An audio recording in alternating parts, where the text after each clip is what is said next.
मई 4, 2023 गुरुवार, पास्का का चौथा सप्ताह। पहला पाठ, प्रेरित चरित्र 13:13-25। पौलुस और उसके साथी नाव से चलकर पाफोस से पंफुलिया के पेरगे पहुंचे। वहां यूहन्ना उन्हें छोड़कर यरूशलेम लौट गया।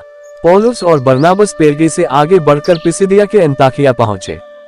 वे विश्राम के दिन सभागृह में जाकर बैठ गए। संहिता तथा नबियों का पाठ समाप्त हो जाने पर सभागृह के अधिकारियों ने उन्हें ये कहला भेजा, भाइयों, यदि आप प्रवचन के रूप में जनता से कुछ कहना चाहें तो कहिए। इस पर पौलुस खड़ा हो गया और हाथ से उन्हें चुप रहने का संकेत कर बोला, इजरायली भाइयों और ईश्वर भक्त सज्जनों, सुनिए। इजरायली प्रजा के ईश्वर ने हमारे पूर्वजों को चुना, उन्हें मिस्र देश में प्रवास के समय महान बनाया और वह अपने बाहुबल से उन्हें वहां से निकाल लाया।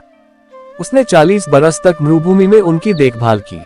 इसके बाद उसने कनान देश में 7 राष्ट्रों को नष्ट किया और उनकी भूमि हमारे पूर्वजों के अधिकार में दे दी। लगभग 450 वर्ष बाद वह उनके लिए न्यायकर्ताओं को नियुक्त करने लगा और नबी शमूएल के समय तक ऐसा करता रहा। तब उन्होंने अपने लिए एक राजा की मांग की और ईश्वर ने उन्हें बेन्यामीनवंशी कीस के पुत्र साउल को प्रदान किया, जो 40 वर्ष तक राज्य करता रहा। इसके बाद ईश्वर ने दाऊद को उनका राजा बनाया और उनके विषय में ये साक्ष्य दिया, मुझे अपने मन के अनुकूल एक मनुष्य, यैसे का पुत्र दाऊद मिल गया है। वह मेरी सभी इच्छाएं पूरी करेगा। ईश्वर ने अपनी प्रतिज्ञा के अनुसार उन्हीं दाऊद के वंश में इसराइल के लिए एक मुक्तिदाता अर्थात ईसा को उत्पन्न किया है।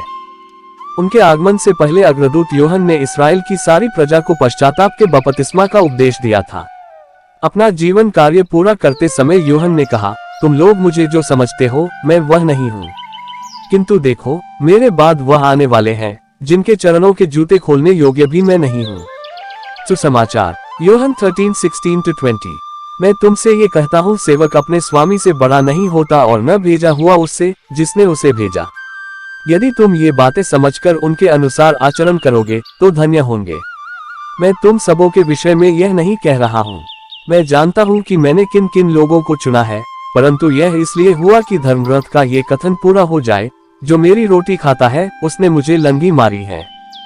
अब मैं तुम्हें पहले ही यह बताता हूँ, जिससे ऐसा हो जाने पर तुम विश्वास करो कि मैं वही हूँ।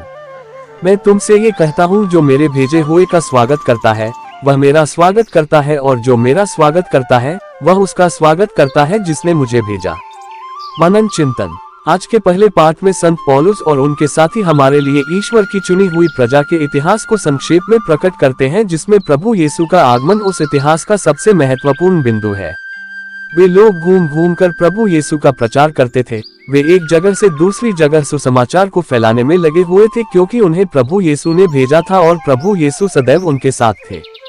इसलिए आज के सुसमाचार में प्रभु यीशु कहते हैं, जो मेरे भेजे हुए को ग्रहण करता है वह मुझे ग्रहण करता है, और जो मुझे ग्रहण करता है वह पिता ईश्वर को ग्रहण करता है। इस प्रकार हम कह सकते हैं कि प्रभु के शिष्य प्रभु के साथ एक है और प्रभु पिता के साथ एक है, अतः प्रभु यीशु के शिष्य भी पिता के साथ एक है। ये कौन लोग हैं जो प्रभु यीशु द्वारा भेजे गए हैं? क्या वे गिने चुने कुछ ही लोग हैं या बहुत सारे लोग? उन्हें क्यों भेजा गया है? यूहन्ना 3:16 में बताता है कि ईश्वर ने संसार को इतना प्यार किया कि उसने उसके लिए अपने इकलौते पुत्र को भेज दिया। प्रभु यीशु के पास भी अपने शिष्यों को संसार में भेजे जाने के लिए वही कारण है।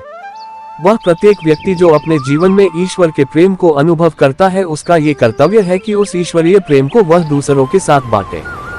जो अपने जीवन में प्रभु यीशु को स्वीकार करते हैं, वे स्वर्गीय पिता के प्रेम को भी स्वीकार करते हैं और बदले में वह प्रेम उन्हें दूसरों के साथ बांटना है।